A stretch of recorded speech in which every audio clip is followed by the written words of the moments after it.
53 రోజులు జైల్లో పెడితే రాజాం నియోజకవర్గంలో అందరూ కూడా 53 రోజులు కూడా సమ్మితంగా దండాలు చేసి నిజమైన నాయకుడు ఎలా ఉంటాడో మనం అందరం కూడా చెప్పగలిగాం. ఒకటే మీ అందరు తెలియాల, మన నాయకుడు జైల్లో పెట్టినప్పుడు 80 దేశాల్లో మద్దతు ఇచ్చారంటే మన నాయకుడు కీర్తి ప్రపంచం అంతా కూడా ఉంది. ఎన్టీ రామారావు గారు మన తెలుగు ఆత్మామానం ఏ విధంగా పేరుగో ఈరోజు మన చంద్రబాబు నాయుడు గారు ప్రపంచంలో తెలుగువాడు ఎవడైనా చంద్రబాబు నాయుడు పేరు చెప్పడం, ప్రపంచం అంతా కూడా తెలుగువాడిని చూస్తే చంద్రబాబు నాయుడు గారి జ్ఞాపకం రావడం మనందరికీ తెలుసు. మరి అలాంటి నాయకుడిని అక్రమ కేసులో పెడితే జనసేన నాయకుడు పవన్ కళ్యాణ్ గారు అన్కండిషనల్ గా ఒకటే చెప్పారు, మీరు ముఖ్యమంత్రి అవ్వాలి, ఈ రాష్ట్రం వెనుకబడిపోయింది, అన్కండిషనల్ గా వస్తున్నాను, మీరు ముఖ్యమంత్రి కావాలి అని జనసేన నాయకుడు పవన్ కళ్యాణ్ చెప్పడం జరిగింది. అంటే ఒకసారి అర్థం చేసుకోండి మన నాయకుడికి ఉన్న శక్తి. అలాగే మరి చాలా విషయాలు ఉన్నాయి.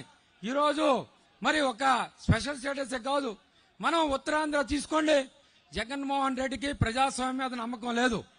ప్రజాస్వామ్యం మీద నమ్మకం ఉంటే ఎస్సీ ఎస్టీ బీసీలు మంత్రులు ఇచ్చాం, పదవులు ఇచ్చామన్నాడు. అధికారాలు ఎక్కడిచ్చాడు? అధికారాలు ఇచ్చాడా? ఈ మనకి ఉత్తరాంధ్రలో ఒక ఇద్దరు ఉన్నారు, బొత్ససేపు ధర్మాన. వాళ్ళని ఒకటే అడుగుతున్నా, మీరు చాలా ఎక్స్పీరియన్స్డ్. బొత్స సత్యబాబు, ఒక్క టీచర్ని నువ్వు ట్రాన్స్ఫర్ చేయగలవా? చేయగలడా? ధర్మాన ఒక గుమస్తాన్ని ట్రాన్స్ఫర్ చేయగలడా? హోమ్ మినిస్టర్ కానిస్టేబుల్ ట్రాన్స్ఫర్ చేయగలదా? చెయ్యలేరు. ఒక 5గురు ఉన్నారు మాఫియా.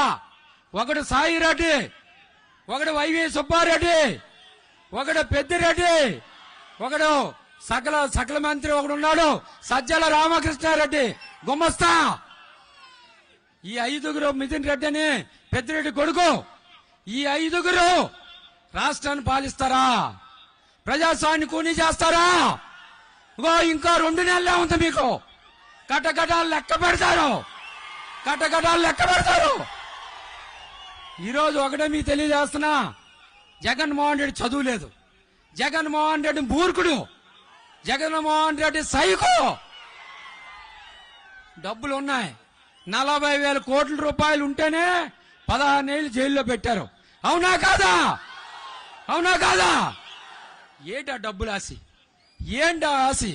సహజ సంపదని మన నాయకుడు గత 30 సంవత్సరాలుగా కాపాడితే, ప్రతి ప్రభుత్వం కాపాడితే ఈ సైకో దోచుకుంటాడా?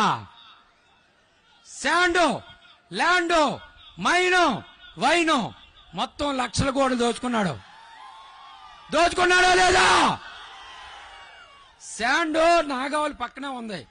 మన నాయకుడు అన్నాడు పేదవాళ్ళు గాని అందరూ కట్టుకోండి ఫ్రీగా అంటే, ఈ అదో వచ్చి ట్రాక్టర్ 5,000, లారీ 30,000. ఎక్కడికి వెళ్తున్నాం మనం? ప్రజాస్వామ్యాన్ని కాదని అవినీతి ప్రభుత్వానికి వెళ్తామా? ఈరోజు మీరు చూడండి ఒక్కసారి, విశాఖపట్నం మన అందరికీ హృదయం, హార్ట్.